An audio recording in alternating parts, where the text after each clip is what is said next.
Saint Augustin, de la vraie religion. Chapitre 5. Où chercher la vraie religion? Quelle que soit donc la jactance des philosophes, chacun peut comprendre qu'on ne saurait trouver la vraie religion parmi ceux qui assistaient au même sacrifice avec le peuple et enseignaient ensuite dans leurs écoles à ce même peuple des opinions diverses et contradictoires sur la nature des dieux et le souverain bien. L'enseignement chrétien n'eût-il fait disparaître que ce vice déplorable, on ne pourrait lui refuser les plus magnifiques éloges. En effet, une foule de sectes, éloignées de la règle chrétienne, nous atteste qu'on n'admet point à la participation des saints mystères ceux qui ont et cherchent à communiquer des sentiments erronés sur Dieu le Père, sur son infinie sagesse et sur le don divin. Quand ceux dont nous condamnons les doctrines ne reçoivent pas même les sacrements avec nous, n'est-ce pas un moyen d'enseigner et de persuader, ce qui d'ailleurs est la source du salut, qu'il n'y a pas d'autre philosophie, c'est-à-dire d'autre amour de la sagesse, ni d'autre religion que la nôtre?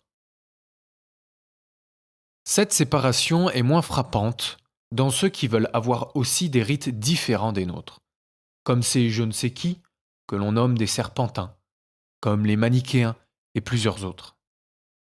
On doit la remarquer et la faire remarquer davantage dans ceux qui célèbrent les mêmes mystères que nous, et qui sont exclus de la communion catholique et de la participation aux mêmes sacrements dans le sein de l'Église.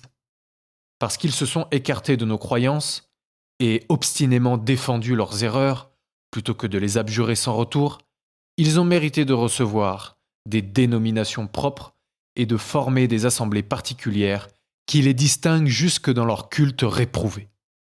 Tels sont les Phéniciens, les Ariens et une foule d'autres. Quant aux schismatiques, c'est une autre question. Ils pouvaient demeurer comme une paille inutile dans l'air du Seigneur pour être vannés au dernier jour. Mais emportés par le vent de leur orgueil, trop légers pour résister, ils se sont volontairement séparés de nous. Les Juifs adorent comme nous le seul Dieu tout-puissant, mais ils n'attendent de lui que les biens temporels et visibles. Aussi, trop sûrs d'eux-mêmes, n'ont-ils pas voulu voir dans les Écritures le peuple nouveau, qui s'élevait du sein même de la faiblesse, et ils sont demeurés dans le vieil homme. Ainsi donc, ni la confusion du paganisme, ni les rognures de l'hérésie, ni la mollesse du schisme, ni l'aveuglement des Juifs ne peuvent nous enseigner la vraie religion. On la trouve que chez les chrétiens appelés catholiques ou orthodoxes, c'est-à-dire gardiens de l'intégrité et disciples de la justice.